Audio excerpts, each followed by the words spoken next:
everyone, thank you for coming to our workshop. We've come to the last session of the workshop on the interplay between cognition and culture. My name is Natalia Vélez. I'm a postdoctoral fellow at Harvard University, and today I'll present a collaborative project with Charlie Wu, Grace Deng, Eric Schultz, and Sam Gershman titled Multigenerational Innovation and Division of Labor in Online Communities. Humans are incredibly adaptable. By sharing and building upon each other's knowledge, humans have built repertoires of cultural practices and technologies that have enabled us to survive everywhere from the tundra to the Earth's orbit. What's more, once they're built, these repertoires are easily available to new individuals through social learning. Within a few years, even young children can learn skills and cultural practices that took centuries to develop. However, it's quite difficult to study how these repertoires came to be because of the sheer timescale at which they're built. In the field, archaeological records and ethnographies can provide snapshots of the repertoires of whole communities. These repertoires can be very rich and traced back over centuries or millennia, but our record of them is incomplete. It's difficult to observe intermediate steps or to trace who contributed which innovation. On the other hand, in the lab, simulations and experiments allow us to test theories of cultural evolution in controlled contexts. However, because these tend to use simplified tasks, they're limited in how long communities can persist and how complex they can grow. In this talk, I'll propose a third and complementary approach, which affords some exciting new opportunities. In this project, we analyzed player behavior in 1 Hour, One Life, a massively multiplayer online game. In this game, players live out a virtual life of up to 60 minutes, where each minute their character ages by 1 year. When players first log on, they're born to a character who's already reached adulthood. Note that characters in this game reproduce through parthenogenesis, which means that characters have mothers but no fathers. Characters have to be cared for by their parent and by their community until they are capable of surviving on their own.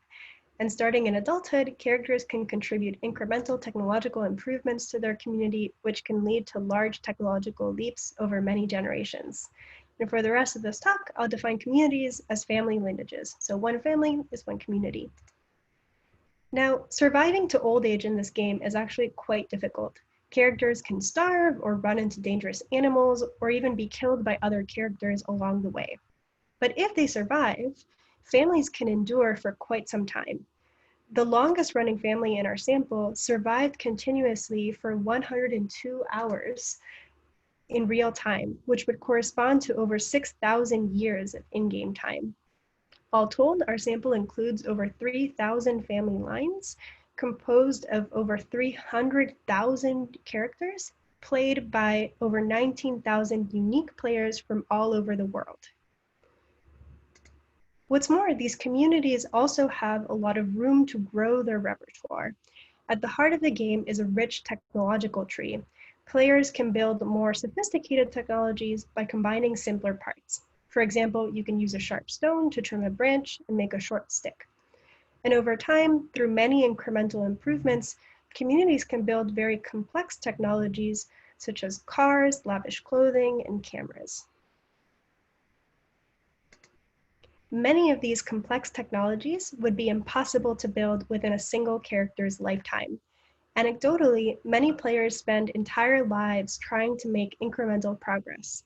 Or as one player reported, "I spent my life entirely dedicated to taking a picture. We already had a camera, so a huge chunk of the work was already done. I just needed to make some silver nitrate, some paper, and a black cloak. By the time the silver nitrate was done, I was an old man. I explained the process to an inquisitive young girl who wanted a picture." This game provides a microcosm in which we can watch cultural evolution unfold over many generations. Players use tools and resources that others have developed in the past, and they leave the things they've built behind for future generations. The long-term goal of this project is to understand the factors that drive successful collaboration in large communities. Put another way, why do some communities succeed while others fail? And this project is in its early stages, so the results I'll show you are preliminary. So in this talk, we'll examine what it means to be successful, how much individuals contribute to their family's repertoire, and what the most successful communities do. So we define success in two ways. The first is survival. So by analogy to measures of genetic fitness in biological systems, here we've defined a measure of viability as the number of offspring within a family line that have been successfully raised to adulthood. So here I'm going to show you the viability of the distribution of viability scores across the 3,000 family lines in our sample. And note that the x-axis has a log 10 scale. So overall, we see that there's quite a bit of variability. Some families peter out immediately. Here, I'm showing you the family tree for one representative family in the bottom quartile. So this family had one founder who had a descendant who reached adulthood, who had a descendant who died in childhood. But if families manage to survive, then they can form large communities with a complex and long-lived family line. Our second measure of success is repertoire size, which is the number of unique items that a family has interacted with.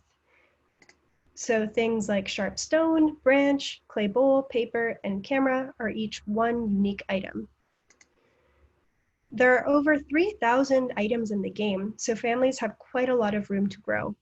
And again, we see that there's a lot of variability among families within our sample, where the most successful families have actually come quite close to interacting with all unique items in the game, but nobody has quite reached this limit yet.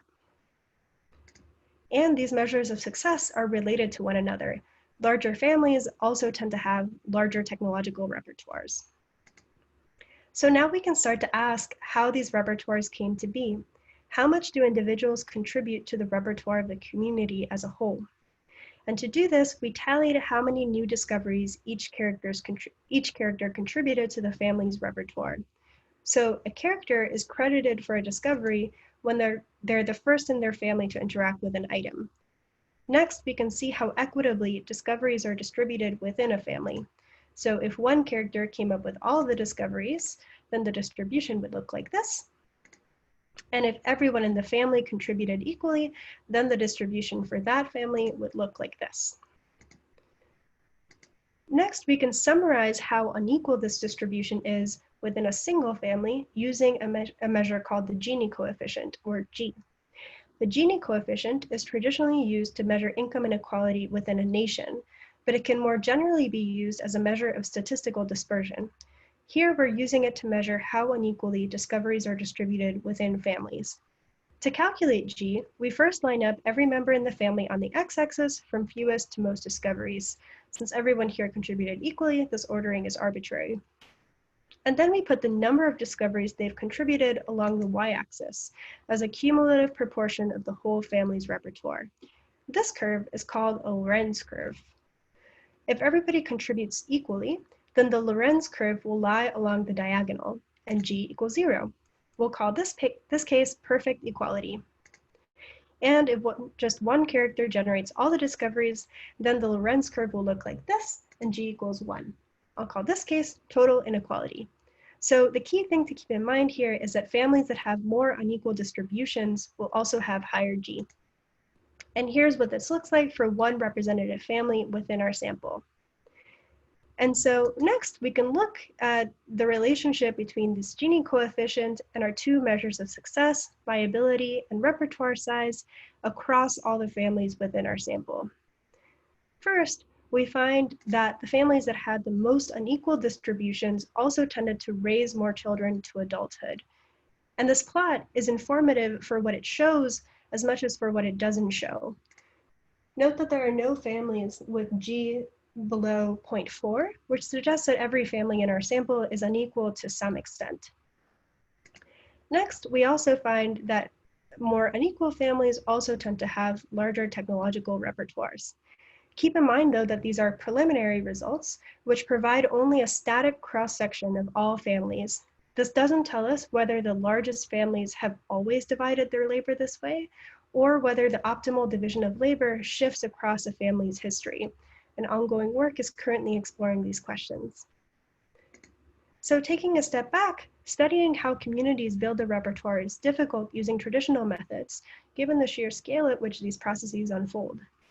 Studying player behavior in 1 Hour, 1 Life provides a unique opportunity to observe how communities build technological repertoires over many generations. The game provides a rich, complex world in which players can build complex societies and vast repertoires, and we as experimenters have full information about how these societies and these repertoires came to be. Our preliminary results suggest that rather than contributing equally to the repertoire, in the largest families, a small fraction of family members produced the bulk of innovations in the repertoire, but every family in our sample was unequal to some extent. This approach is very promising, but there are some limitations as well.